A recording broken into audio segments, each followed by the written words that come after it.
think we are live with Nick Harlan. Thank you for being on, sir.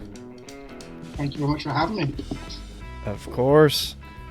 Let's see here. We had a little scheduling mishap, so we are ready to roll now. I've been digging deeper, and you've been busy in the garage, so I'm interested to hear about this Mini and your story for sure. Yeah, So it's let's. been a pretty chaotic couple of weeks, really. Yeah, it's just madness. I work full time, so like you know what it's like. Every kind of waking minute you get that you're not at work, you're spending it on the cars or in the garage. Yeah. You can. Yeah, I've been itching to kind of. I mean, there's probably a million things I could be doing out there, but because I don't have all the parts for like the big project right now for me, I've just been procrastinating. I haven't stepped foot in the garage in a while. I was in there maybe a few weeks back because one of my buddies came and bought some parts, and then I tinkered for like 10 minutes and left. But I just like, I like to like accumulate everything I need and then just like do it nonstop. I don't know. Yeah. I'm weird, but yeah, I I'm the feel you. opposite. I'm the opposite. I tend to just sneak out. My garage is just at the side of my house. Yeah. So I tend to kind of sneak out there, and if I don't have anything to do, I kind of find something to do. So Yeah. there's always parts to be taken apart. There's always garage tidying up to happen, and Yeah. stuff like that. So it's always good. 100%. No, I should do it, but I always said like, because when I first started working on my Mini, I had just like a driveway out in the elements. So it was, I lived in Hawaii at the time, so it rains often there. So it'd start raining. So I had like this pop up tent, and it was like a pain in the butt. And then when we moved, I got a 1 car garage. I was like, I'm gonna be out there all the time. But it slowly filled up, and now I have 2 minis in there and parts and stuff like that. So like when I go out to work, I have to like roll the one shell out and kind of so I can move around and even work. So it's kind of a pain in the butt, and I need to I like have to like go out there and get organized before I can even go and tinker. So it's like that's why I've kind of Before, gotten to this habit. So I keep telling myself that, but I'm making excuses for sure. yeah, before we had our garage at our house here, we used to have our cars stored in a like an industrial unit, and we paid for Yeah. storage. But it was very much the same there. We had like 3 or 4 cars there, and every time you went out, you had to move one car to get to the next car to then start doing work. You'd probably spend like half the time you were there, like organizing, and then Yeah. by the time you'd done that, you were like, it's time to go. Or I'd normally have my kids with me, and they would get bored and they'd want lunch and stuff. But you'd spend maybe 5 or 6 hours there, and you'd maybe get like an hour's worth of work done. Yeah. Yeah. It's yeah. So cuz like right now my engine's out, so I have to kind of roll the shell and kind of get like able to like work on it and fix it and tinker with it. So it's like it's kind of a pain in the butt, but I could make it happen for sure. I just lazy. You just need to get stuff in. That's what it's Well, about, man. yeah. Yeah. So Nick, thank you for being on. You reached out. I think, correct me if I'm wrong. I think you reached out. You said you've stumbled upon the podcast, and I love to hear the story. You found the podcast, started listening, but it introduced me to you and new stuff, and Yeah. I'm ready to learn. I'm on to hear your story. Everyone, go follow Nick on Instagram. Gimme Fuel Garage, and he's been posting some awesome content. We'll get into it in a little bit here about kind of what you're building and how many minis you have and all that jazz. But kind of give me the background. How did you get into minis? And it seems like you kind of at least have had a few eclectic minis. Kind of give me the rundown of it. Well, yeah. You've kind of got a story here. This is quite a long one. I started out when I was probably maybe 13, and a friend I used to hang about with. His uncle had a garage called the Moggy Factory, um, and at 13 you don't know what cars are. You just kind of like you're out on your bike, constantly playing and stuff. And yeah, we stumbled upon his garage and had some mad notion at the age of 13 to buy a Mini, because his uncle worked on them. And yeah, I pestered the life out of my parents to buy me one, and I would pay them back with paper money and paper round money and all sorts of stuff. And it took a couple of years to kind of to come to fruition. At the age of 15, I managed to get my parents to buy me my first Mini, and I paid them back through various jobs and stuff that I was doing at the time. Yeah, so that sat on the driveway, me tinkering away until I was old enough to drive. Um, and yeah, it was a B plate 998 that was offered. But it was a girl in my school at the time. Her dad and his friend had restored a Mini her dad's friend's daughter. And when they finished it, she didn't want to drive it. So yeah, she basically said, "Oh, I hear you're into minis. My dad's got this one he's been working on." And quite a long story short, I ended up going to see it with my mum and my dad, and um, I think it was actually the first instance of my dad ever driving a Mini. Was driving it home after we bought it, and yeah, I think it scared the life out of him driving on the motorway with trucks with the wheels, this high Yeah, sitting beside you and stuff, and right by your head. yeah. So yeah, that was my first Mini.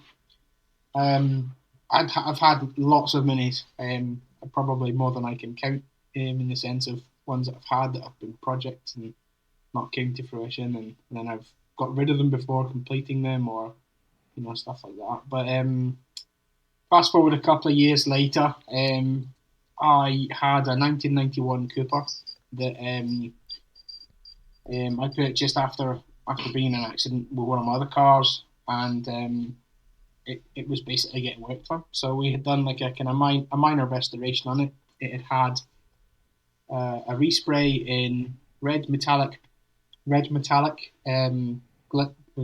metal flake paint on the body, and then it had a black roof with black metal flake in the roof.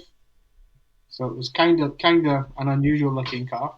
And while I was restoring that, I we were onto like the forums back when forums were a thing. Now that Facebook and Instagram and stuff have taken over, forums have disappeared. But Right. um, yeah, we used to. I used to populate a forum called Scottish Mini, and I was a member of a club called the Mini Clan. And yeah, as I was restoring that, there was another person on the forum who was restoring her car at the same time.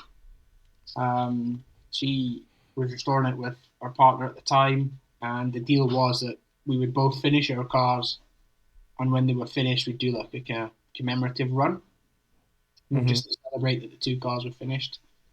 And we'd organise to get a few of the other cars from the club involved and stuff, and do like a kind of nice run. Um, so yeah, fast forward a little bit more. That run didn't happen, um, because my car I ended up restoring, and then straight after me restoring it, I went on an international, like a run from Scotland to Ireland. We did what they call the Morelli's ice cream run, Uh huh. which is a bit like a kind of Italian job, kind of like a shortened Italian job kind of thing, done by I think is it the Causeway Side Club? Is it Causeway Side Irish Mini Club? And I went over there with a bunch of friends, and that kind of that weekend kind of solidified the fact that I hadn't restored my car properly. It had broke down quite a few times. I actually bumped into a car. I bumped into a car at a roundabout before getting to the ferry on the way there. It was just a disaster. It was an honest disaster. Good, One thing after another. great run, with good people and stuff. But yeah, it just solidified the fact that my car wasn't finished the way it should have been finished, and um, I then went looking for another Mini, um, which I currently have now. I still have, which I've been restoring from my bare shell. She's called Beryl. She's an 850. Um, so yeah, I touched base on the fact that this person in the other in the club was restoring her car at the same time. Um, and we basically touched base again after the cars were completed. She wasn't with her man at the time, and I wasn't with my partner at the time, and we kind of got together. So um, we're now married with 2 kids and, Mini love. and lots of minis. That's Yeah, hey, that's dangerous. You guys are gonna accumulate so many minis. tell me about it. You'll have seen my George. He's the kind of the black tulip mini on Instagram. Uh-huh. Registration PSO17OW. That's George. That's my wife Debbie's mini. Okay. That was actually the car that she was restoring when we first met. Um, he wasn't like that when we first met. We restored him together and made him into that car. He originally was when she restored him, he was Erica Violet, like a '70s Porsche pink. Yeah, yeah, yeah. Um, but when we restored him, we kind of revised plans and stuff and wanted to do something really tasteful and kind of classy, and we went for a kind of more '70s style look. So that's him. He's finished. Yeah. As I say about the whole mini family thing, my son and my daughter are actually named after minis. I've got I say my little boy. He's nearly 16. He's Cooper. Oh, And I've got a daughter who's 11, and she's Rose after uh, the 1989 Mini Rose, special edition Mini Rose. wow, I love it. We used to own one of those as well. We had a Mini Rose um, for a short time, and we sold it to Debbie's brother. But yeah, so yeah, where do I go? Oh, you'll have to excuse my cat crossing the camera. I apologize. That's okay. You might So hear my bulldog snoring in the corner across the way here. Bulldogs are cool. Bulldogs are cool. Yeah, he's a rowdy So, one. yeah, so that took us up to getting Beryl. Beryl she's a 79 850. Um, I, while having Ruby, the 91 Cooper, I'd fell out of love with her after restoring her. I had no trust in her. Just with the things that happened, I was like, I loved the car. I loved the process of building her and stuff, but I just didn't have any faith in her. With breaking down and things, and I had found the 79 850 Beryl, and she was completely bone stock. She had 24,000 miles on her, and she'd had like 2 owners. So she was like a new love. I basically just drove her everywhere after I got MOT'd, and Ruby just sat in the driveway until I plucked up the courage to sell her. So while out driving Ruby one day with a bunch of people from the club, we went to take some pictures down at the seafront, where we locally was actually about 30 or 40 miles away from where we stayed, just for a Sunday afternoon run. Hmm. Um, we did a kind of country road drive on the way home, and I was followed by a couple of my friends, and um, yeah, I was involved in an accident then. One of my friends were kind of following me around the corner. We're going a little bit too quick and bumped into the back of me and pushed me off the road. Oh no. So Beryl she was about half the size that she should have been. She well, my friend was driving a 1999 sports pack, and as he hit me, I was what it was I was going around the corner a bit too quick, and Uh, the car started to slide out as if I was going to go off the road. But right. he was doing the exact same thing. So as he did the same thing, he bumped into the back of me and pushed me off the road. Oh no. So it crushed the boot, the back panel, the fuel tank, blew out the back window, bent the rear seat squab and stuff. So the car was pretty bad. Luckily enough, me and the passenger were all good. Nobody was hurt in the accident. That's good. Um, but it basically it forced me. At the time, I was only a student. I didn't have any money. I couldn't restore the car. Mm-hmm. So I moved the car on. Sold it on to somebody else. Um, yeah. Always regretted selling her. Always. It's one of those cars where she was like just one of those ones that you really shouldn't have never got rid of. Right. One of those ones I had a connection with the car that it was just too good. So fast forward a couple of years again, we myself and my wife were living together, starting a family and stuff like that. We had a bit more money, but better paid jobs and stuff. We'd put ourselves through university and stuff. So I'd always, in the back of my mind, had that niggling thing that I wanted to get Beryl back, and if I could ever find her. So we ended up. Um, I knew the person who bought it had sold it on, and the plan for the car was supposed to be that it was going to get turned into a stock racer, like a stock car. Yeah. And it ate me up. I managed to persuade the person who had it to sell it back to me. So I got the car back in, I would say, the same condition I sold it, albeit it was about 10 years, 10 years worth of rust that had grown on the car Oh no. from me selling it. So it had been parked up at the back of the garage like a workshop, and it had been put under a tarp, and it Right. was in a sorry state. I think I put a picture up on Instagram last week of It's the um, yellow one, right? yeah, my little boy hanging out the window. Yep. Yep. Yep. That was the time I bought her back. Um, she had no front end; it was barely held on. The back end still had all the damage on it. The sills, the floor was shot. It was such a shame because the 850 still only had like 24,000, 25,000 miles on it. Oh wow. So the body just let it down, basically. So therein started the restoration. I managed to get uh, a 1980 shell that my friend had, and what he was doing was he had picked up a new old stock Rover shell.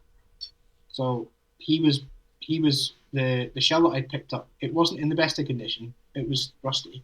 It didn't have a front end, and the sills were shot and stuff on it. So for him, for it was best for him at the time to use this new old stock Rover shell that he was building.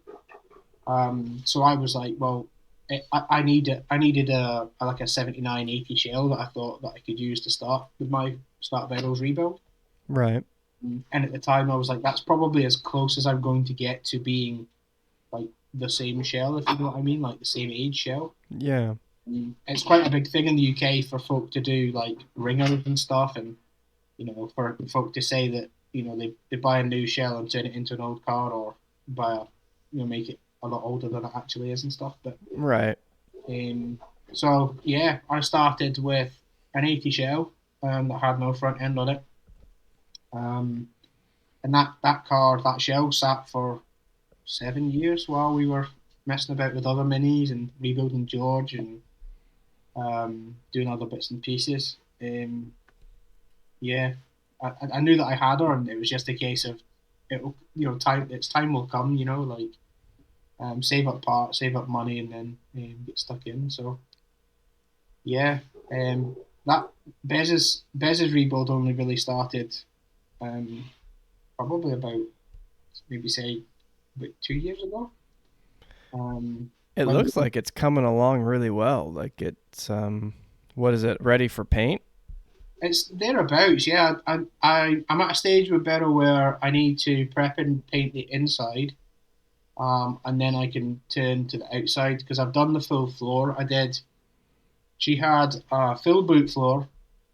She had door steps. She had repairs to the heel board, the full floor that was in and out of sills.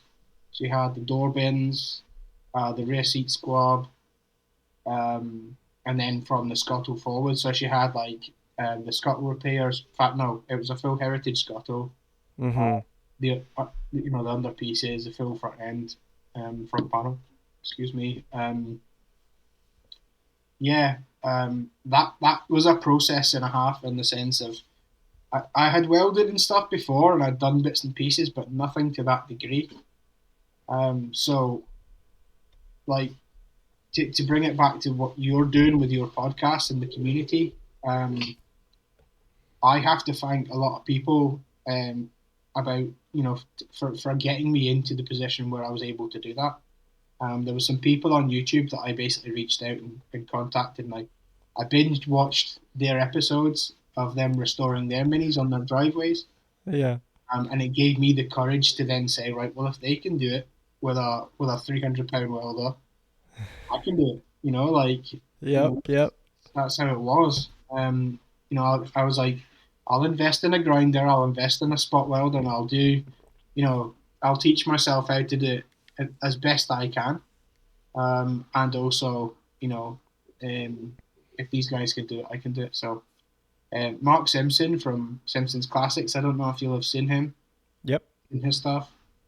I pretty much through lockdown, we kind of pretty much binge watched like all of his back catalogue. He's done a really cool set of episodes with a budget clubman. So he was rebuilding a clubman on I think it was £1,500 budget. And he does door skins, he does door steps, and he did all of the bits that I was doing, and I just kind of was able to sit and watch and kind of pull bits out of it and say, right, that's how I do that, and refer back to the video when I was doing it myself. So yeah, the mini community is really good in the UK, especially with stuff like if you've never done, you know, rust repairs or panel replacements and stuff like that. There are so many people and so many groups that are really really helpful for being able to do that. Do you guys have that in the States, like that kind of the kind of groups of people like that? I mean, obviously the biggest one for us in the United States is Cole from Classic Mini DIY. He does a fantastic job. He hasn't done a ton from my recollection of like panel replacements. He hasn't done a lot of that stuff, but he's pretty much done everything else Yeah, that you could do to a Mini in terms of mechanical brakes, all of that kind of stuff.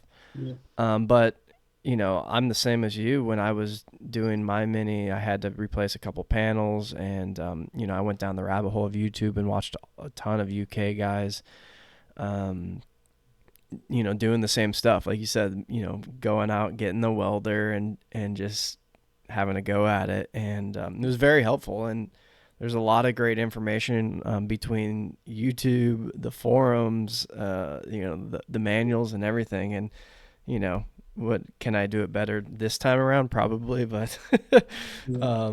it works, and it's my car's definitely not a show car, but yours, at least from the pictures, looks fantastic. Very, very proper, well done. So Yeah, thank you very much. It was one of those things where I've done rust repairs and things before, and my yeah, whole ethos with Beryl was this car's not ever going to leave me. This will leave me when I pass, and it goes to my kids. Like that's mm-hmm. the ethos I have with it. So everything I've tried to do, I've tried to do not only to the best of my ability, but with the best quality. And like if I rather than put a patch in something, I would replace the panel and I would do the panel the way it was supposed to be done, like BMC would do it, and just so that I was able to do it to the the best to the best standard in that sense. And I'd rather just sit and wait and spend a bit more money on the heritage panels, and because the fit and the finish and the quality of the metal is better. Yeah.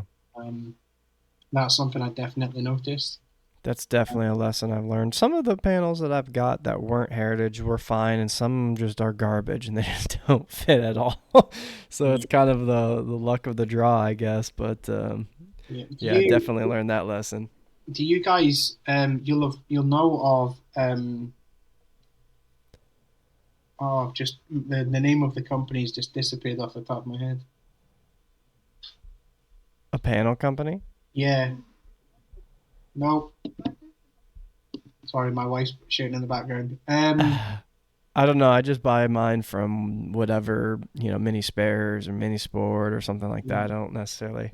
there's a company down south basically who have all of Rover and BMC's old tooling. Mm, And what they do is they reproduce panels that weren't necessarily that aren't necessarily readily available. Like when I had my Mark One, um, they would take a later front panel and make it into a Mark One with the full skirts, hmm. and then they had the ability to move, like to basically make them into reproduction Mark One panels. Um, Interesting. I will find the link for you and I'll send it to you because I know with your Cooper S you'll want all of these. Yeah. Yeah, I need a few panels. So yeah, I'd be interested to see that. They're really well known. I just for the life of me off the top of my head I can't remember. But yeah, they tend to ship worldwide and yeah they're actually relatively decent priced as well. But I went there for my full floor um, for bears. Yeah, it's um, Yeah, I'd love to see that. Yeah, I mean it's most I feel like majority of mini parts companies now ship worldwide. I feel like that's one thing that we're really lucky with the classic mini is that these parts companies do such a good job with, all right, yeah, maybe there's some parts, some newer rubber and stuff like that. That's not the best, but for the most part, I feel like they do a great job with remanufacturing some of these parts and getting them out to and keeping these minis on the road. yeah. The name of the company is M Machine. Oh, M Machine. Yep, M I've heard Machine, of yeah, them. you'll have heard of them. It's crazy because the little lady who when you phone them, you always get Doris on the phone, and she is the nicest, most helpful lady on the planet. I swear, she's brilliant. If there's I a love it. like she's really really knowledgeable too. So like if you've got like a 79 850, I was talking to her about the floors and stuff, and she was like, "Oh, there's an 8 week lead time for the floors, but if you want the one for your car that's only got, it should have three flutes and this," and I'm like, "Wow, you knew exactly what she was talking about." That's awesome. Yeah, she knows more than most people probably. Yeah, definitely. That's But crazy. So, tell me a little bit about the your other project that you got going on. I've never heard of this until you, and I feel like recently with the podcast, I've heard a few new um, kind of mini kit variants that I've never heard of, and I know there's quite a few out there that loads, yeah. are interesting. So tell me about this. So I have a Phoenix estate. Um, it basically from a little bit afar, it looks like a Clubman estate. It's basically a full fiberglass body that was sold as a replacement body in the 80s by the Phoenix Motor Company. Um, their ethos was around about that time. These 70s minis were basically getting really ropey and rusty and stuff, and what they offered was a fiberglass replacement body, which you could take all of your running gear off. So it takes mini subframes, it takes an engine, it takes mini interior, um, takes mini glass, for the most part. And there are some bits that aren't many bits on it, but yeah, they pretty much advertised it as like a fiberglass replacement for your mini. Um, it's got a one-piece hatch on the back of it, so not like your typical Clubman estate that's got barn doors on it. This has like a one-piece hatch that lifts. Um, the Yeah, it's mine's a 1275. I bought it from a lovely gentleman called Neil down near Manchester. He used to drive it everywhere. He drove it to Poland, on the continent. It was set up so that it had like twin batteries and lots of different touring things that Neil had kind of built into the car. Um, Wow. Neil's I would say he's pushing on in age. I think he's maybe nearly 90. So when I bought the Phoenix off him, he was telling me how he was giving up. tinkering on cars and rolling a bit of floor, is what he said.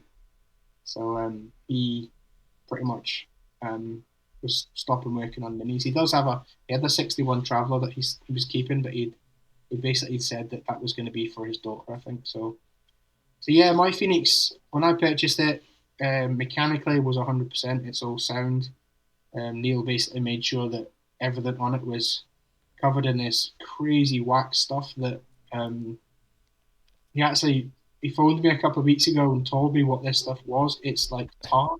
It's horrible stuff, but it keeps everything, like every single nut and bolt that I've ever taken off of that car has come off without any problems.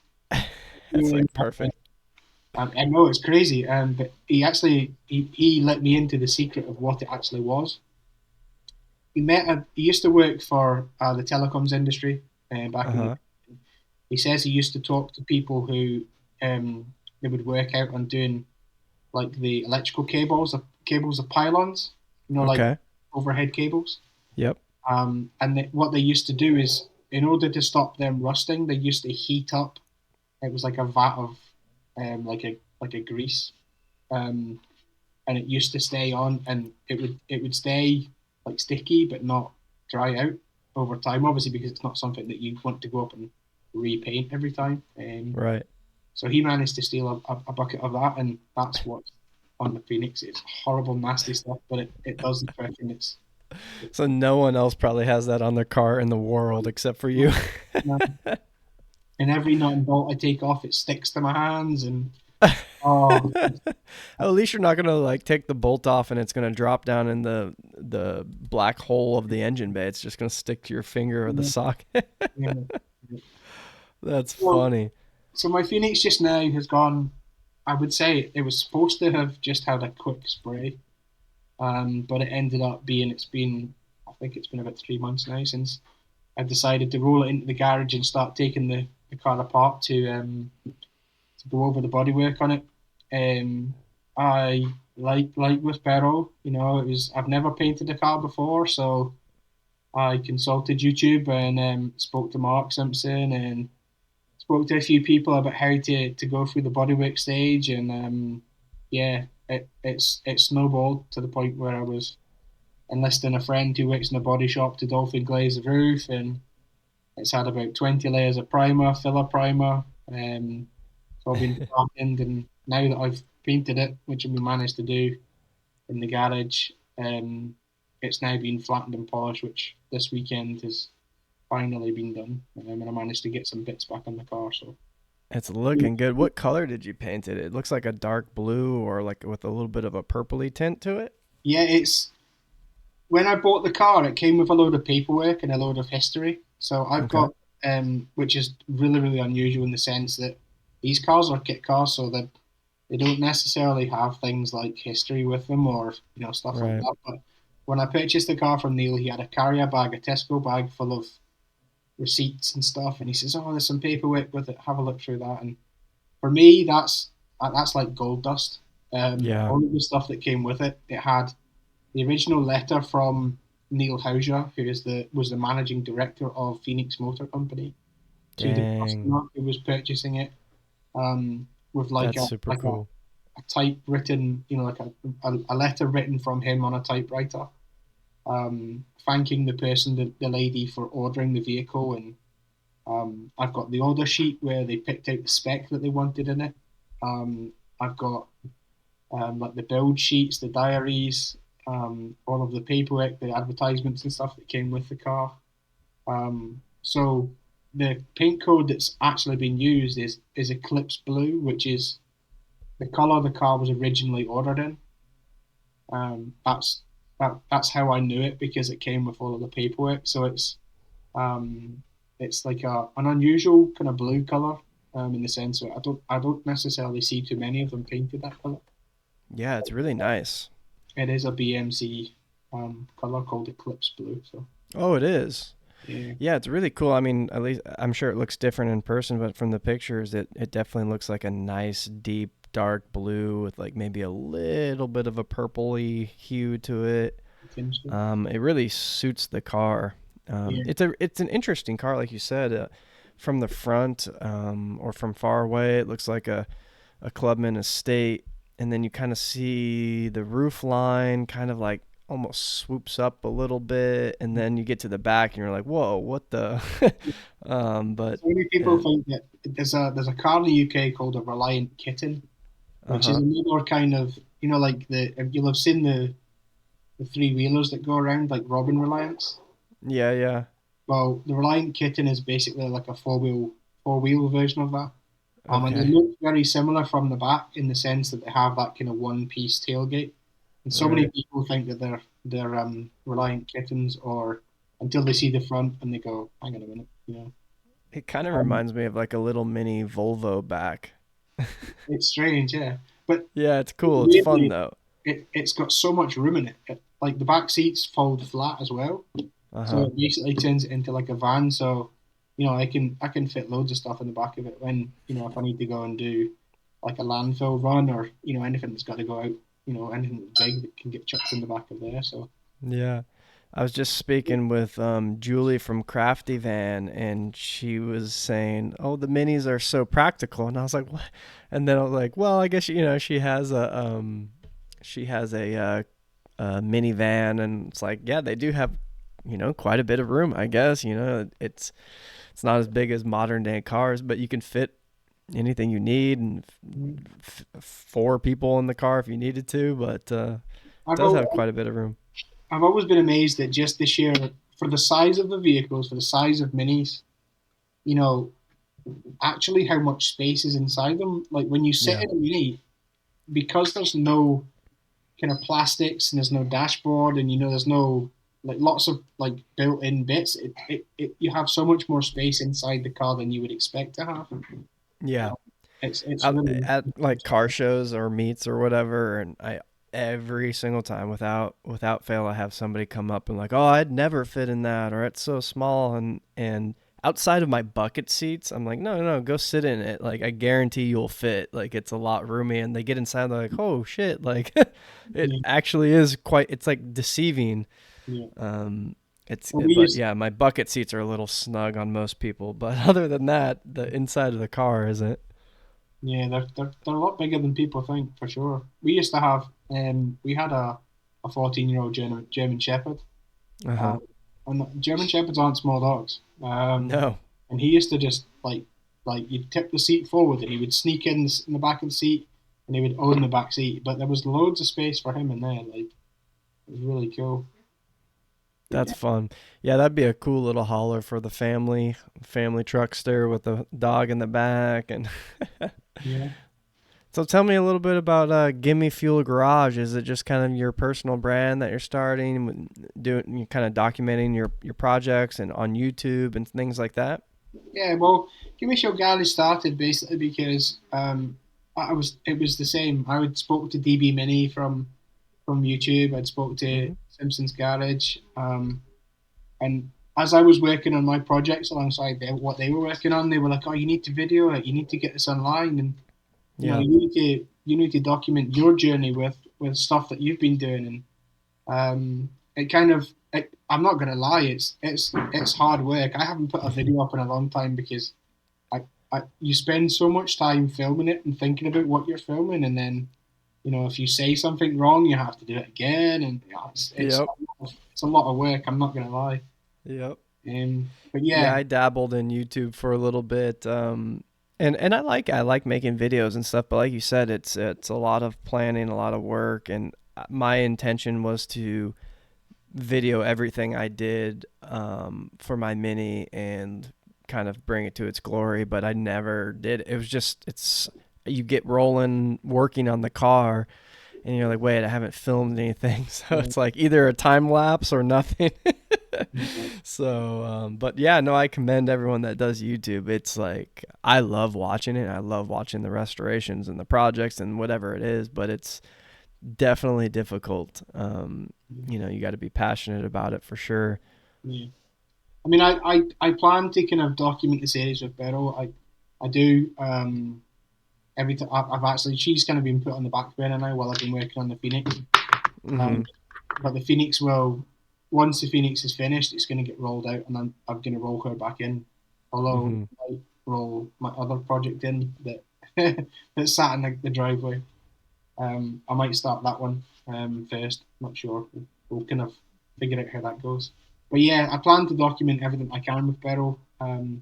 It's not necessarily for other people to watch, but also for something that I can look back in years to come and say that's that's been done that way. Like Yeah. I've got a kind of start to finish journey, and it's like a video diary type kind of thing. Yeah. Yeah, I wish I would have stuck to it cuz it would have been kind of fun to see that.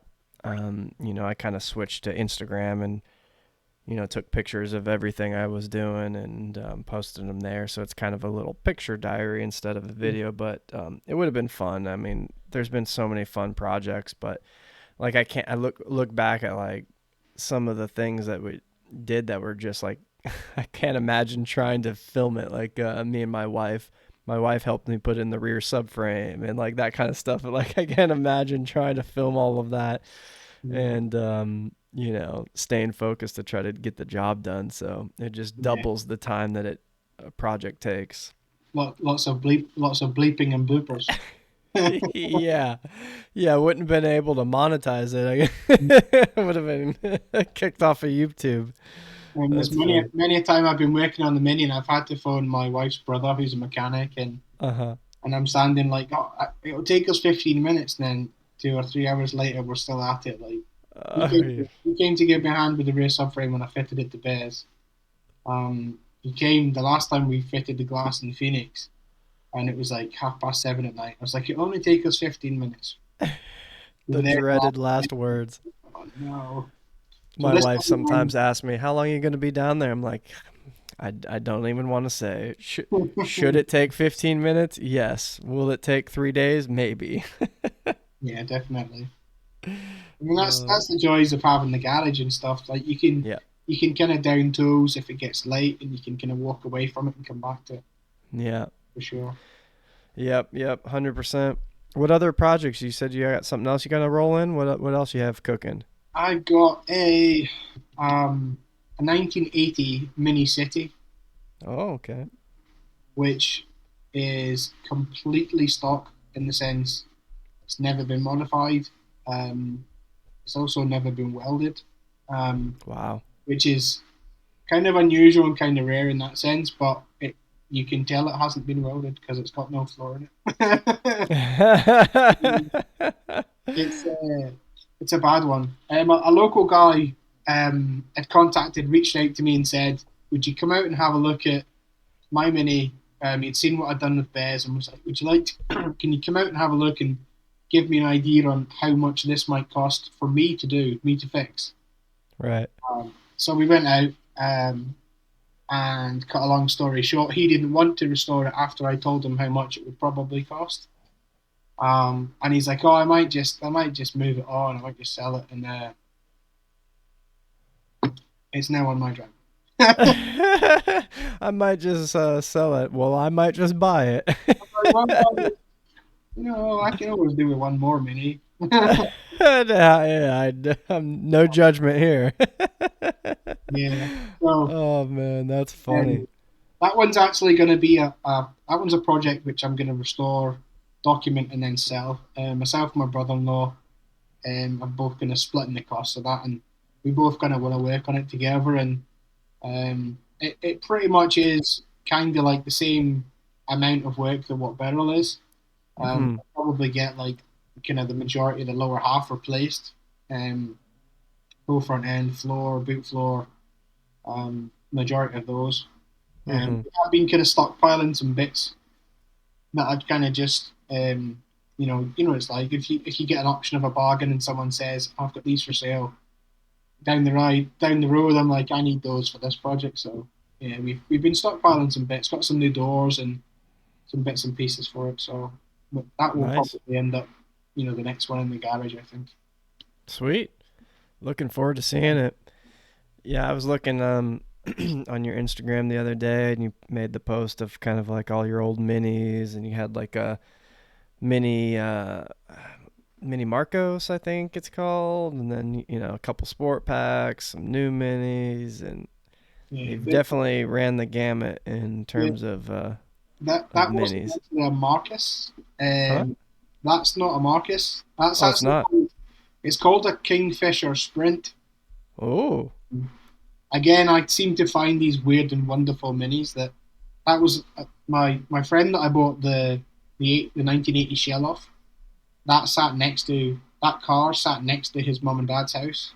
wow. Um, and again, it's a fiberglass based bodied car that was based on a mini gem, and a mini gem was about around about the same time as a mini Marcus, um, by Gem Marshall. And the Sprint was another variant of that, where they had basically made it lower, longer, and they had changed the nose on it a touch. Um, and Oh, I again, see. Now that I'm looking at like I googled it and yeah, I definitely can see the difference now. Wow, that's super cool. Why'd you now sell that one? you're telling me honestly, all of the cars that I've sold, I've never intended to sell them. I've always bought them and thought, right, I'm going to finish these, and Yeah. it never happens. Financial constraints and stuff, and moving house Yeah. and things. It's always been I need a deposit for this, or I need to, and that's been my kind of my cash flow is having to get rid of minis for it, which sucks. That Yeah. one, Man, it looks like the back kind of looks like a Broadspeed almost. yeah, almost, yeah, yeah. It's got Wow. like a ducktail on the back of it. Yeah, a little ducktail. Dang, that thing's super cool. So cool. There aren't very many of them left, actually. I think there's maybe like a handful, like five or You six got of to them. find that one again. That one, I know where that is. And I don't think the person that's got it will ever sell it in the sense. Um, it's a French gentleman called Nicolas Delorme. Uh-huh. He owns Everyone's going to be blowing this guy up. he owns a he owns a restoration business in the south of France, and works on like MGBV8s, Uh-huh. minis.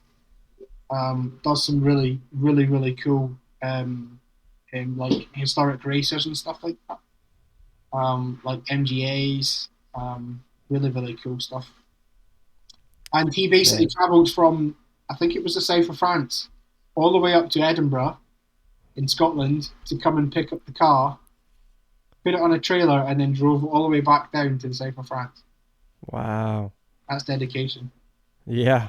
Yeah, for sure. No, that's a cool car. I hope he does it justice. It sounds like he, has the means to. It's a very interesting. That I love I never realized how many kind of kit kit minis there are, and like I said, just in the last few episodes, I've spoken to people that have had or know or want, and just brought them up to me. And you don't see too many here. I've seen the Marcos in person. Somebody has one here, and it's really clean, super cool. Um, but pretty much none of these I've heard of, let alone seen. Very, very cool. This one's definitely on my radar. It's Oh, interesting. I actually, when I first saw it, it looks almost like an old Datsun. You know, Yeah, yeah. I had thought it was an old Datsun time before buying it. The Um, lights, I can't get like a great like tail view, but the lights kind of look like a old Mercedes lights, don't they? yeah. I can't quite tell. I don't know. Interesting. Very cool. Everyone go look that one up if maybe I'm the only one that didn't know what it was, but I think that one's super cool. There's a guy who writes books about mini variants. Uh-huh. If you get a chance, you'll want to look him up. His name's Joran Buj, and he basically his job is to catalog mini variants. So he's got like an A to Z of all the different kits that were built based on minis. So he's like an aficionado when it comes to like how many of these kits are left. He's gone as far as to document who the current owners of like the Phoenixes are, and like mini Ogles and like Cox GTMs and things. He's got like a like a kind of catalog almost of all these different types of kits, and he's wrote a Wow. couple of books. He's wrote a couple of books. I've got one kicking about.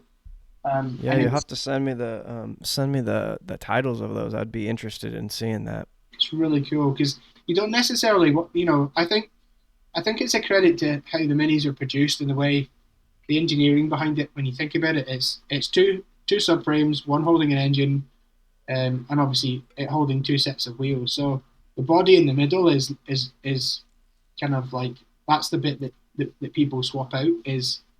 Right. That's why these kits are so popular because you've got two subframes and you're basically joining the subframes together in however way you want to. In the weird and wonderful, wacky kits that are out there that are also different.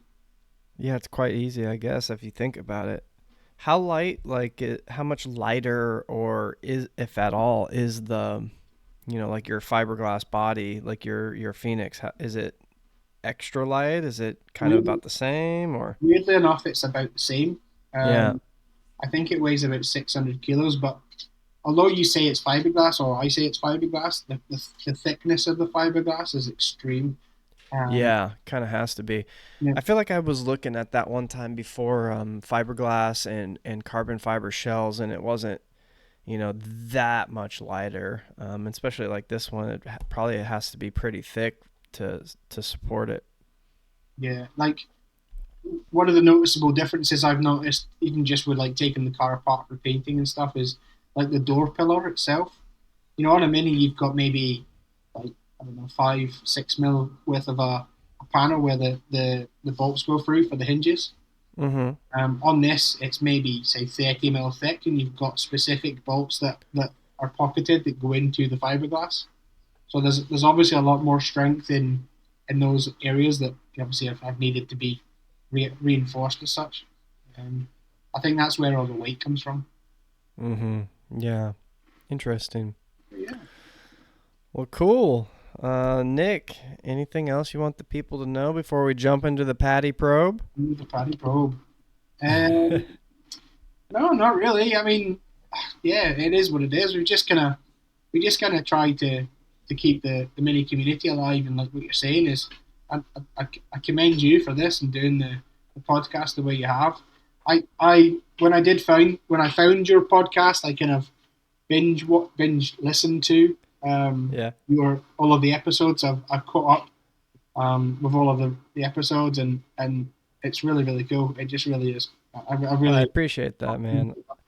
Yeah, I kind of started this as like a passion project to kind of pick up where the other ones left off, and I love minis. My life has been mini obsessed for a long, long time, ever since I can remember, and I just all things mini events, old school, new school. I just like learning, talking to you guys, learning stuff like these variants, and I appreciate everyone that has listened and contributed, and I'm looking forward to seeing kind of where we bring this thing, right? yeah, it's cool. Yeah.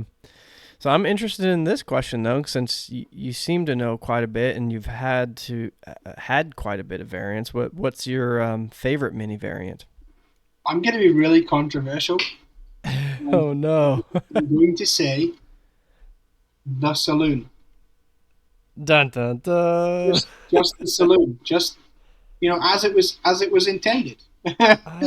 Yeah, I, I can't disagree with that. I mean, I think it just something about the saloon is perfect.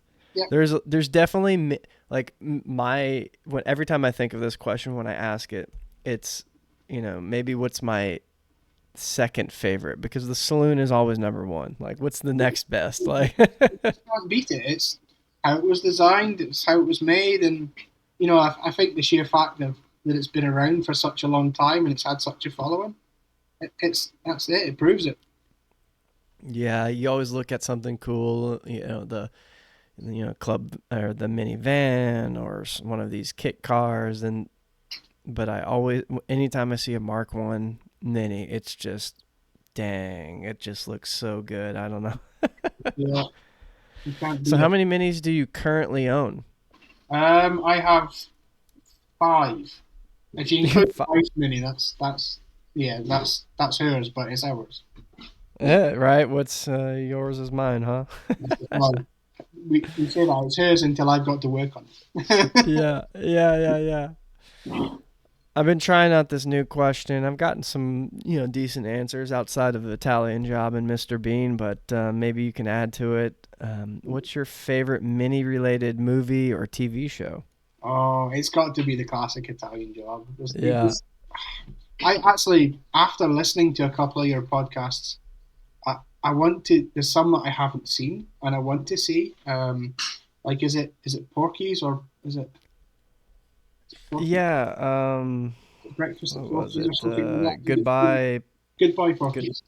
Yeah. Goodbye something. Yeah, Yeah, I've I never got it seen in the. that, and I want to watch that. I need to try and find out how to get that online and maybe watch it. Yeah, and the next episode coming out tomorrow, I guess.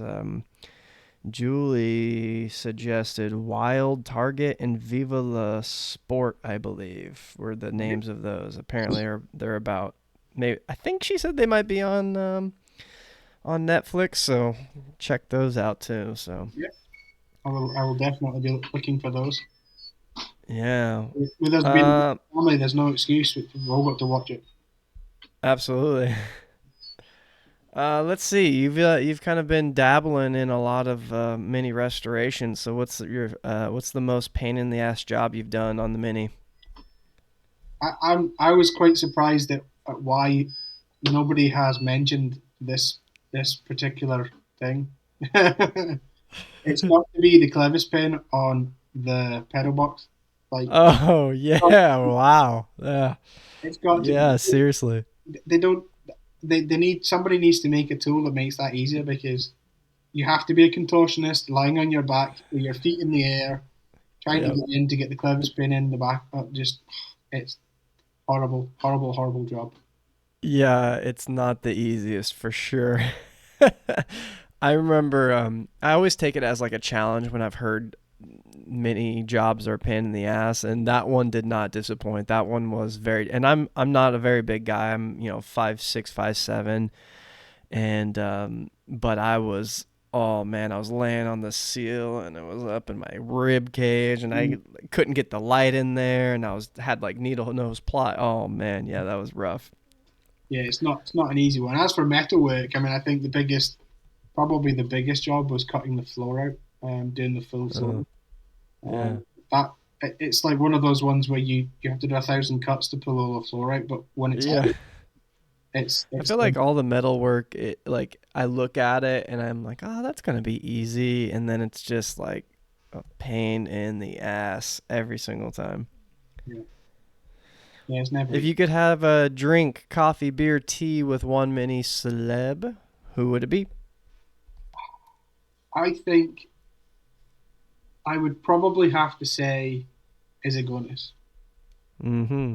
I would like to pick his brain as to where the sheer craziness came from. Him coming up with this little concept on a napkin in a bar, probably while half drunk. Um, I'd love to know where that came from. It's just like a moment of madness that has, if he could look back and if he could be alive now and look at how much that's made an impact, Yeah. it would be. You just want to know where that came from, that moment of madness and the moment of genius. Yeah. That's a great one. I think about it sometimes, and I was actually just said something about it yesterday. It's the 4th of July here, our Independence Day in Southern California. Beautiful weather. Everyone's got their classic cars out, and they're so beautiful. Like the design of them were so great, and so many. It was like a time of innovation, and you don't see that. I mean, yeah, there's innovation, but it's like people like they're trying to change the gear stick into buttons. That doesn't seem very innovative to me. But something like Isagonis was, let's flip the engine sideways, let's push the wheels out here, let's like make this small compact car solve the problem. You could still fit a button like we talked about. It was practical for the time. Mm, Very interesting. That would be a good one for sure. I agree. definitely, yeah. Well, Nick, I appreciate you being on. Everyone go follow him. Gimme Fuel Garage, Instagram and YouTube. I'll link the links, I guess. I'll link the links in the show notes. But yeah, go check out his build. Super cool. Love the color of the Phoenix. Excited to see that one done and out on the road again. You'll Anything else you want the people to know? just gonna say they'll probably force me to start making content for YouTube again. Yeah, yeah. Everyone go follow him on YouTube and start hounding his comments that you want more. You want more videos. All right, Mike. Well, thank you very much. Nick, thank you, and I will catch you guys on the next one.